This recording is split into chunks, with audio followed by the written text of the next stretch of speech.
যে দেশের বর্তমান যে পরিস্থিতি, সেই পরিস্থিতিতে একটি রাজনৈতিক শক্তির উত্থানের জন্য আমার রাজপথে থাকা প্রয়োজন, ছাত্র জনতার কাতারে থাকা প্রয়োজন। হ্যাঁ, নতুন যে রাজনৈতিক শক্তি এবং দল গঠন হচ্ছে, আমি সেখানে অংশগ্রহণ করতে আমার অভিপ্রায় আছে। একটি গণ অভ্যুত্থানের প্রেক্ষিতে 8ই আগস্ট আমরা গণ অভ্যুত্থানের প্রতিনিধি হিসেবে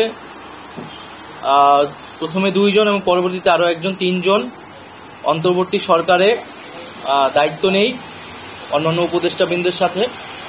তখন দেশের জাতীয় নিরাপত্তা এবং গণ অভ্যুত্থানের আকাঙ্ক্ষা বাস্তবায়নের লক্ষ্যে আমাদের সেই সময় দায়িত্ব গ্রহণ করাটা আমাদের কাছে মনে হয়েছিল যৌক্তিক।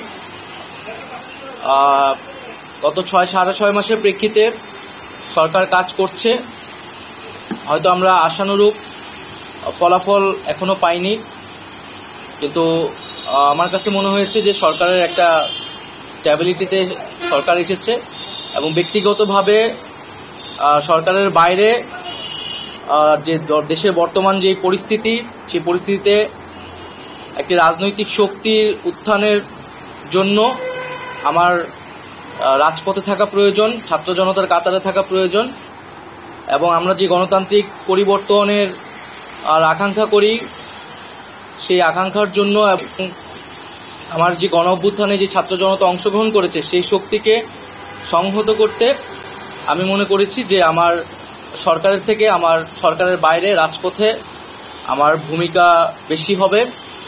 এবং আমার বাইরে যারা আমাদের সহযোদ্ধা রয়েছেন, তারাও এটি চান, এবং সেই প্রেক্ষিতে আমি মূলত আজকে পদত্যাগপত্রটা জমা দিয়েছি। তো গত 6 মাসে আমি আমার জায়গা থেকে চেষ্টা করেছি কাজ করে যাওয়ার। 2টি মন্ত্রণালয়ের বাইরেও অনেক অতিরিক্ত দায়িত্ব আমাদের পালন করতে হয়েছে। আমরা চেষ্টা করেছি এবং মন্ত্রণালয়গুলোতেও আমরা কিছু কাজ করেছি। সেই কাজের ফলাফল হয়তো সামনে জনগণ পাবে। 6 মাস খুবই কম সময়, তারপরও আমি হয়তো চেষ্টা করেছি, আমার কাজ আর ফলাফল সেটা জনগণ মূল্যায়ন করবে। তো আজকে থেকে মূলত আমি সরকারের আর কোনো দায়িত্বে নেই। হ্যাঁ, নতুন যে রাজনৈতিক শক্তি এবং দল গঠন হচ্ছে, আমি সেখানে অংশগ্রহণ করতে আমার অভিপ্রায় আছে এবং জনগণের সাথে মিশে আবারও জনগণকে ঐক্যবদ্ধ করা এবং আমাদের যে গণ অভ্যুত্থান এর যে প্রতিশ্রুতি, সেটা বাস্তবায়নে মাঠে থেকে কাজ করার লক্ষ্যেই আমি সরকার থেকে পদত্যাগ করছি।